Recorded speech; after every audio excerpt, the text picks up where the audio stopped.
Bendita a paz do Senhor seja com toda a igreja. Amados irmãos, louvo a Deus pela oportunidade que me foi dada para ministrar cá nesta igreja. Para mim é uma grande alegria. E também louvo a Deus pela presença de todos vocês, meus amados irmãos. É maravilhoso quando um povo tem fome por Deus e deixam os seus afazeres para virem ouvir as Sagradas Escrituras. Então, para mim, é uma grande alegria. Hoje eu quero tratar a respeito da doutrina da depravação total. Esta doutrina é ensinada por Cristo, pelos apóstolos e também ensinado pelos reformadores no século XVI em diante. E esta mesma doutrina da depravação total também tem sido chamada como doutrina da incapacidade total, que diz que todos os homens, como consequências da queda, nascem moralmente corruptos, escravos do pecado, em inimizade com Deus, incapaz de agradá-lo ou até mesmo de voltar-se para Cristo para a salvação. Então, essa doutrina da depravação total nos traz a ideia o que aconteceu, depois que os nossos pais, Adão e Eva, caíram. Nós vimos que as consequências da queda foram tão sérias, de tal maneira que os homens já nascem moralmente corruptos, os homens nascem escravos do pecado, os homens nascem inimigos de Deus e os homens são incapazes de agradarem a Deus, até porque as boas obras dos homens, de acordo com Isaías, não passam de trapo de imundícia, e os homens por si só não podem voltar-se para Cristo, não podem voltar-se para os caminhos do Senhor.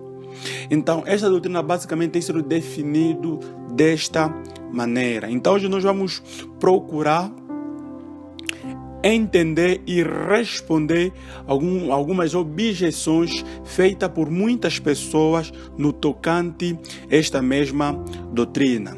Uma das perguntas que frequentemente é comum nós ouvirmos as pessoas fazerem é: o homem é basicamente bom ou mau? É só para dizer que o homem ele é mau por natureza. Ele não é bom. Ele é mau por natureza. Pois em Lucas capítulo 18, versículo 19, nos é revelado que o único bom é Deus.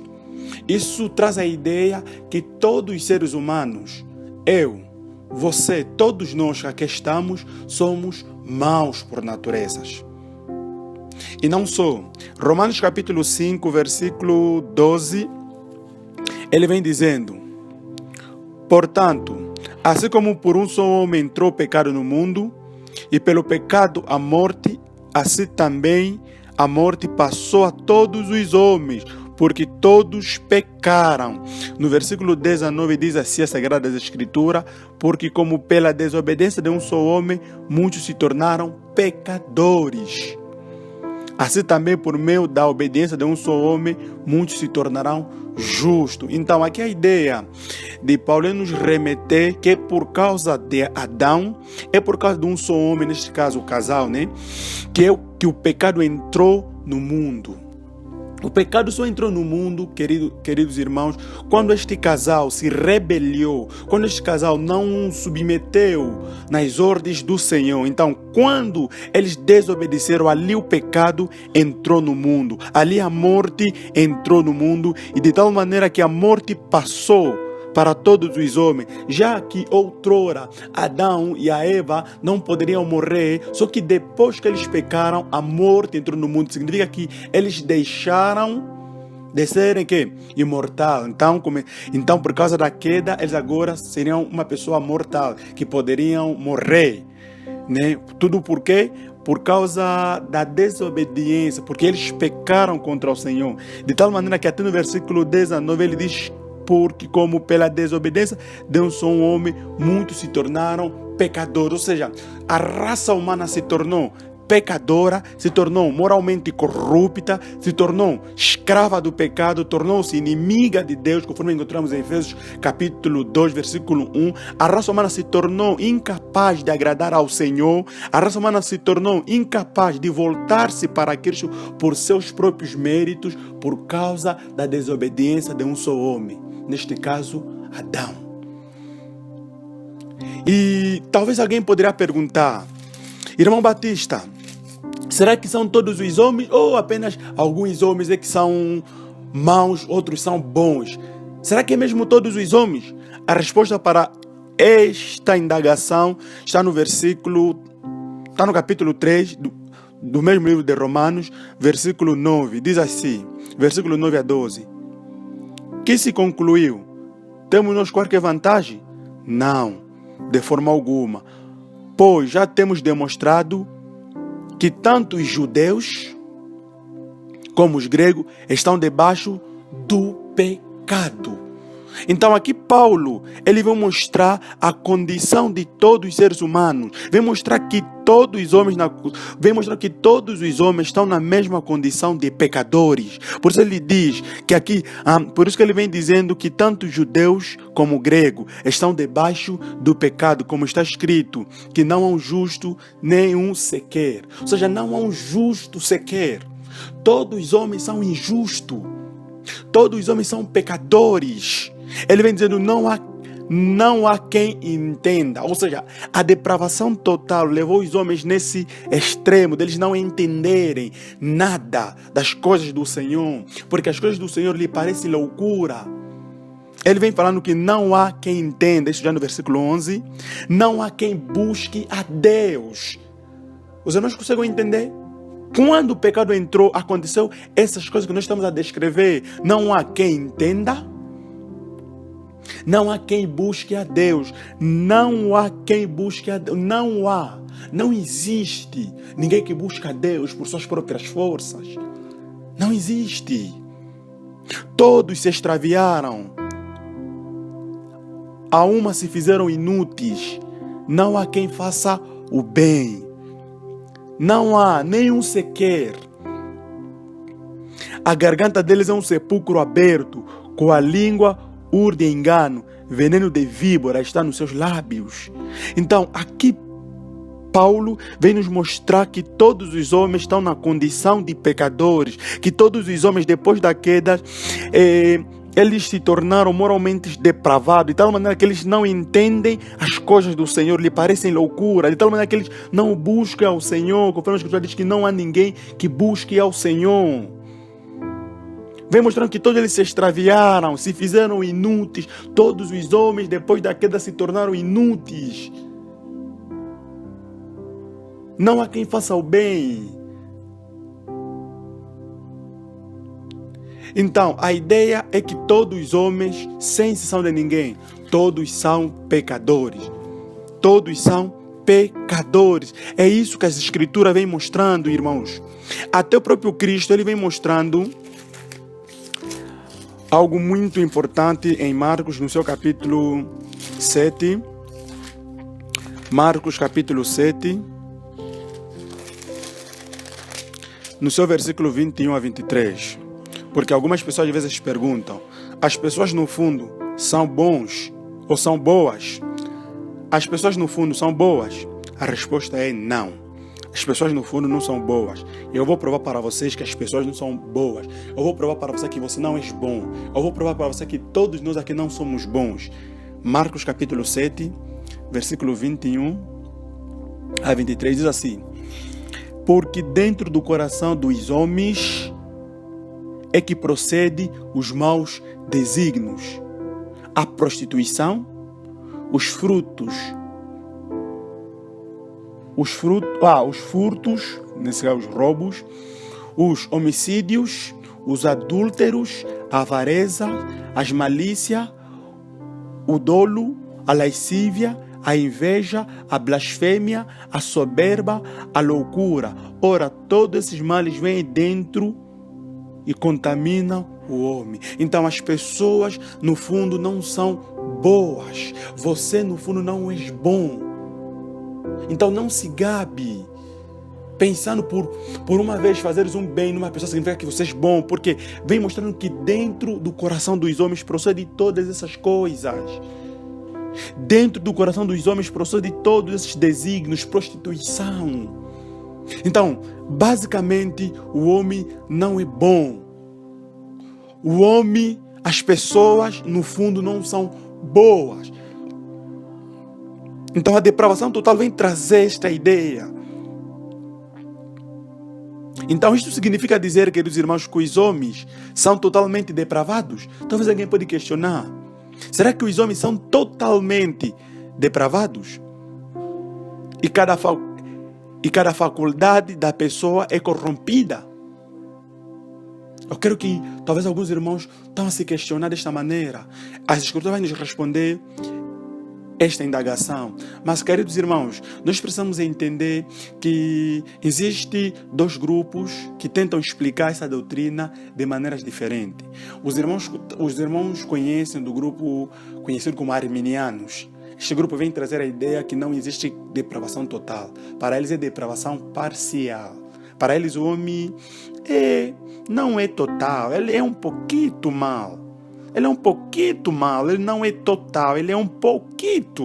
Para eles o homem é um pouco bom. Para eles o homem, independentemente do pecado entrar no mundo, da morte entrar no mundo, na mesma o homem por si só consegue voltar-se para Deus. Então, este grupo arminiano, eles dizem que o homem, ele não é mau na sua íntegra.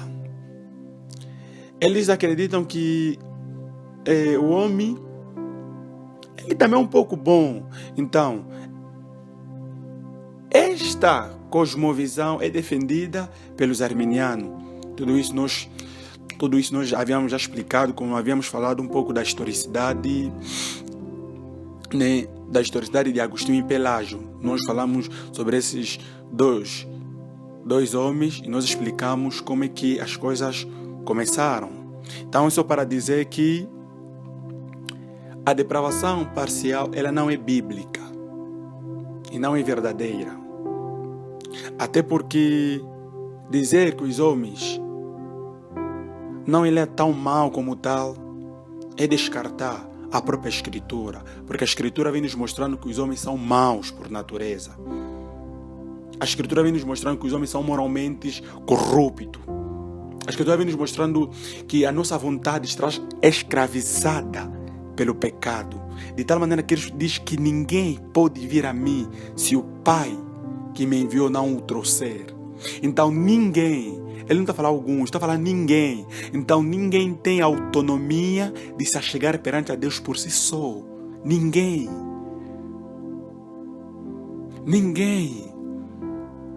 Então a ideia dessa depravação parcial não é bíblica, porque Cristo está a ser claro, dizendo que ninguém vem ao Pai, ou seja, ninguém vem a Ele se o Pai não o trouxer. Então, para que as pessoas, para que pecadores se achegam perante a Cristo, tem que ser o Pai os trazendo, tem que ser o Espírito Santo convencendo esses homens do pecado, da justiça, do juízo e lhes conduzir para o Senhor.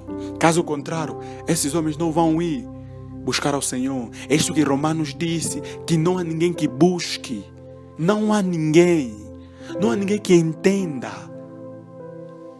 Então, e tem outro grupo, que é o grupo que vem ensinando a respeito da depravação total. Neste caso, né, o grupo reformador, que também às vezes tem sido chamado como grupo dos calvinistas.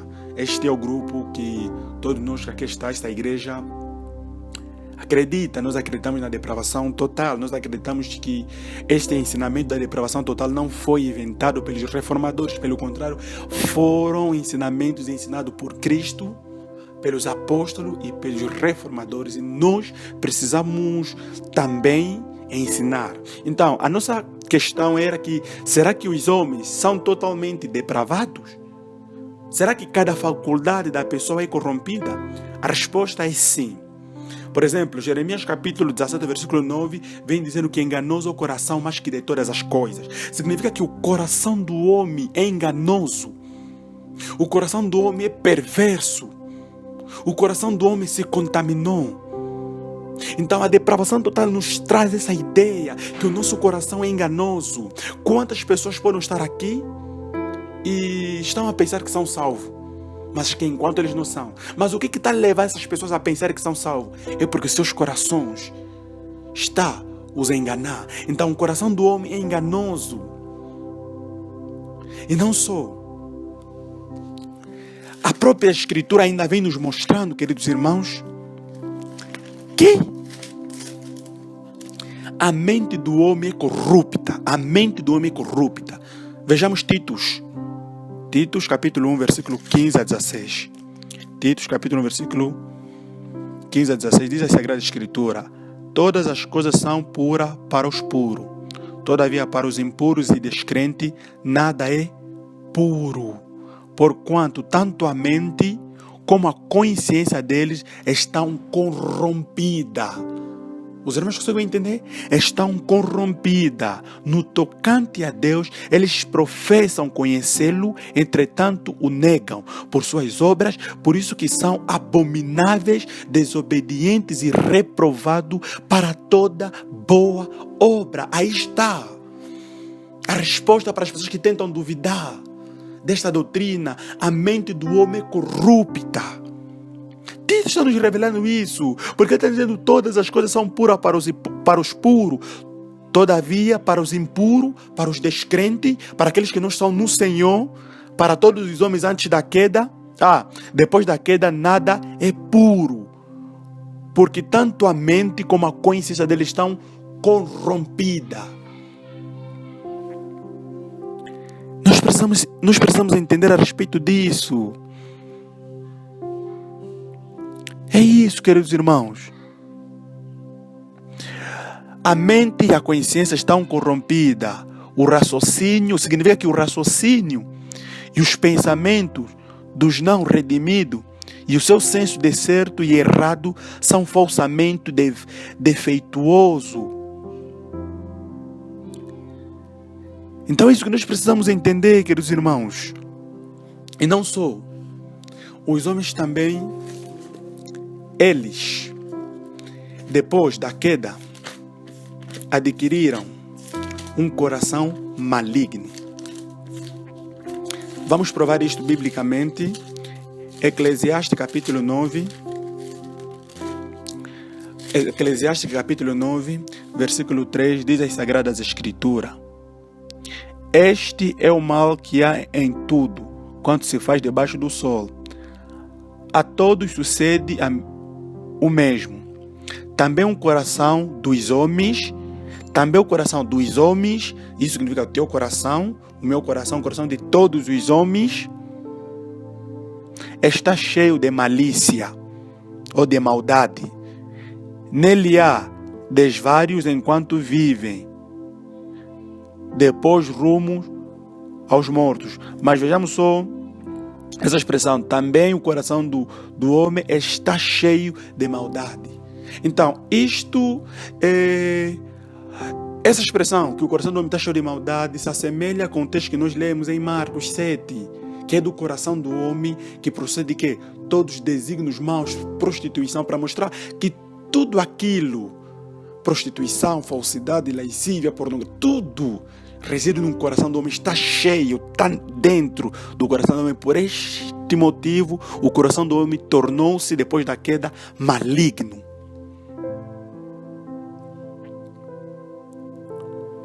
Mas, queridos irmãos,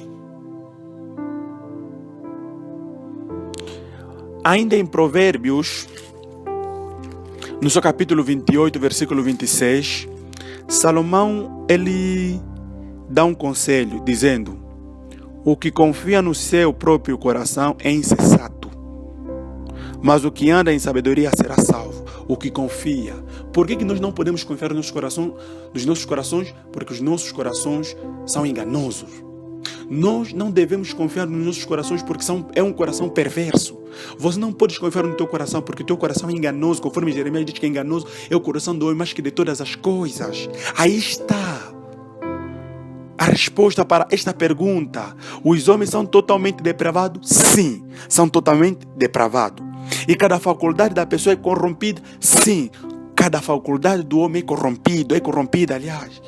Então nós precisamos compreendermos isso. E a nossa irmã está a dizer, o homem que confia no seu coração é tolo.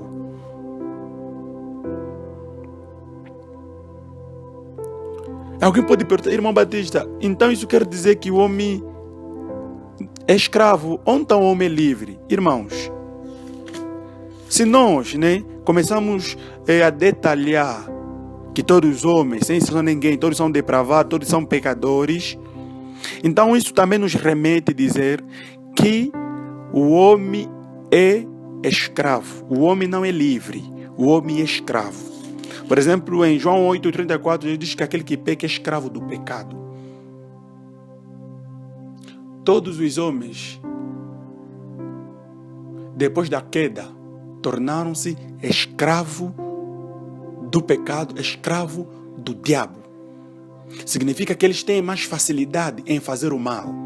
Você que está aqui tem mais facilidade em pecar, em mentir, em fazer muita coisa que desagrada o coração de Deus. Tudo em função de quê? Em função da queda. Por isso que os homens não são livres. Eles são escravos.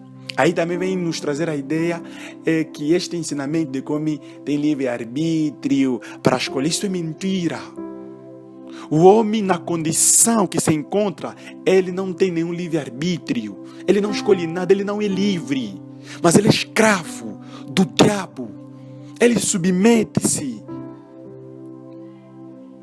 na vontade do seu pai Satanás. Conforme encontraram mesmo em João 8:34. Então, meus amados irmãos, esses textos estão muito claros, queridos irmãos. Esses textos estão muito claros. Por exemplo,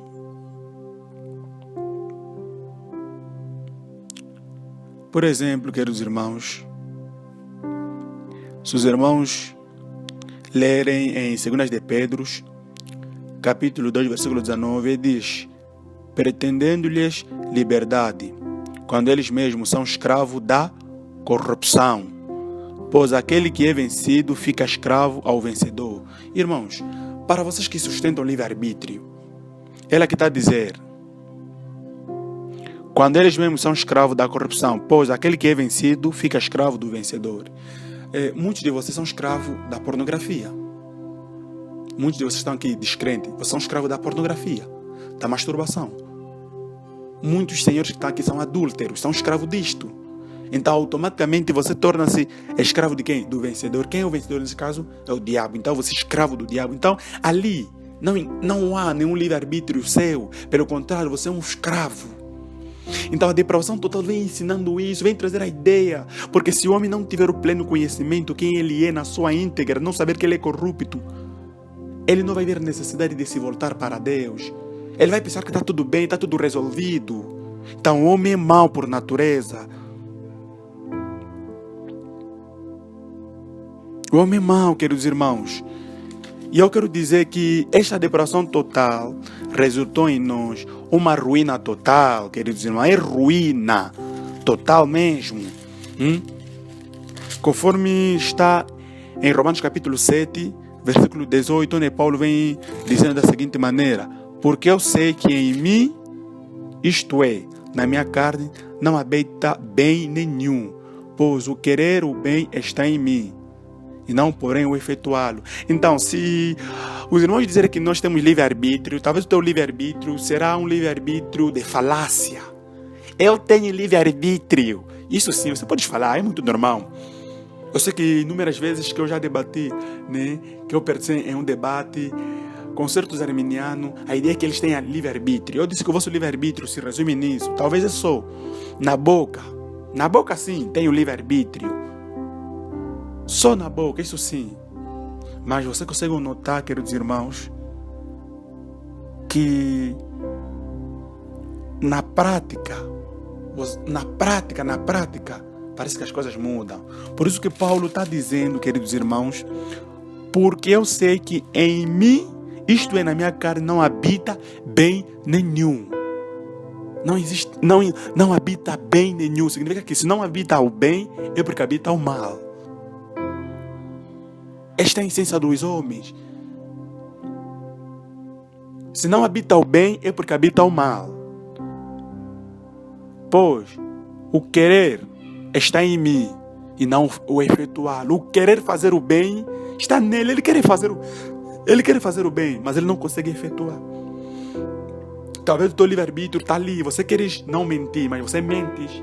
Logo, o teu livre-arbítrio é um mero livre-arbítrio, é uma mera falácia. Então esse texto também vem nos repontar, vem nos trazer a ideia que a depravação total trouxe uma ruína total aos seres humanos.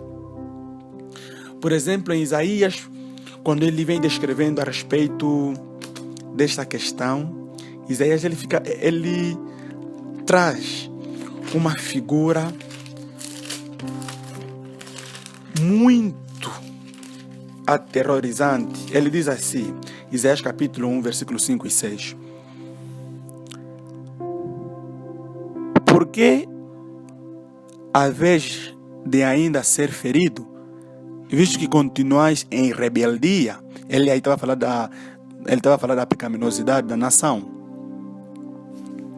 Toda a cabeça está doente e todo o coração está enfermo. Desde a planta do pé até a cabeça, não há nela coisa sã, sendo feridas, contusões e chagas inflamadas, umas a outras, não exprimidas, nem atadas, nem amolecidas com óleo. Então, aqui Isaías, ele vem trazer uma ideia que nós precisamos saber. Ele usa a expressão toda a cabeça, enfermo. Isso significa que Judá, nessa mesma época, ela sofre individual e coletivamente pecado.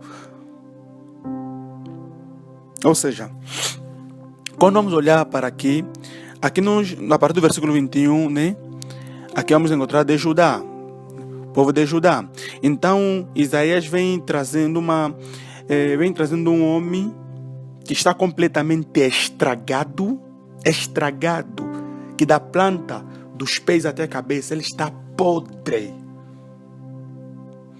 Nele não há coisa sã, não há coisa boa, senão feridas, contusões e chagas inflamadas, umas e as outras não exprimidas, feridas cheias de pus, nem atadas, nem amolecidas com óleo, para mostrar que aqui a figura é para... Aqui esta figura nos traz a ideia daqueles homens que adquiriam esta praga da lepra. Nós entendemos que esses homens que adquiriam esta doença, lepra, eles eram estragados. Então a ideia de todos os homens é esta. Todos os homens depois da queda se tornaram desta maneira. Não literalmente eles têm lepra, não, mas no sentido que todas as suas faculdades estão manchadas pelo pecado. O que mais jorra no seu interior é a maldade. Todos os homens, o que eles mais amam fazer com perfeição é pecar. Então, da planta dos pés até a cabeça é coisa que é estragada. Então, ele vem trazendo um homem estragado para representar Judá. Então, esse homem estragado vem representar todos nós depois da queda. Depois da queda, todos os homens estão nesta condição deste homem. Um homem estragado. Um homem que todo o seu corpo está a sair pus.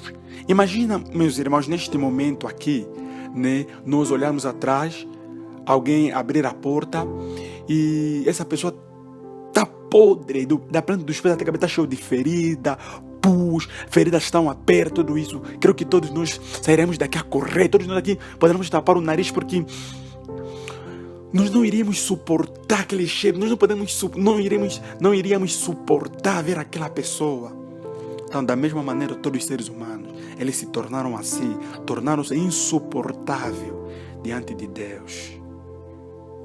De tal maneira que até também Jeremias, ele foi muito claro ao tratar dessa questão, quando ele falou em Jeremias capítulo 13, aliás, no seu versículo 23, ele diz: pode acaso o etíope mudar a sua pele ao leopardo as suas manchas?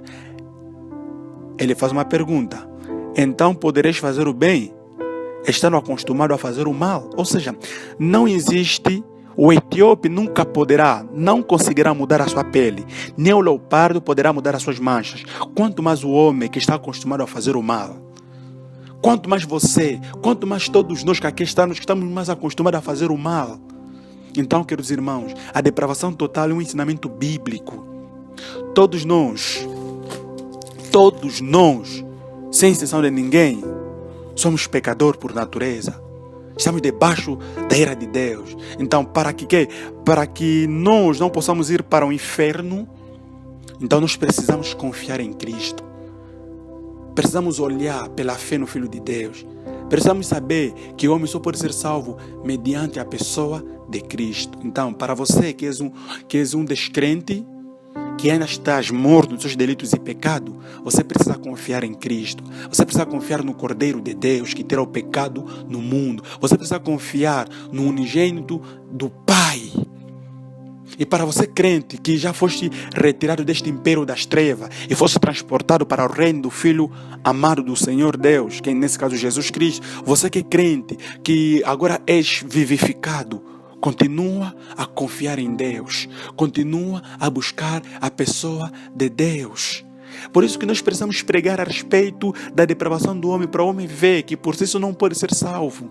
Então, para que você possa ser salvo, você apenas precisa confiar em Cristo. Você não será salvo por aquilo que fazes ou por aquilo que deixarás de fazer. Pelo contrário, você será salvo por aquilo que Cristo fez naquela cruz. Então, olha para Cristo. Olha para Jesus. Dele você poderá ser salvo. Então, queridos irmãos, nós precisamos olhar para o Cordeiro que foi imolado naquela cruz. Somente nele nós podemos ter a vida eterna. Jesus é a coroa do Evangelho. Ninguém será salvo sem a pessoa de Cristo. O homem será salvo se confiar em Cristo Jesus. Então, confia na pessoa de Cristo. Amém, irmãos? Amém.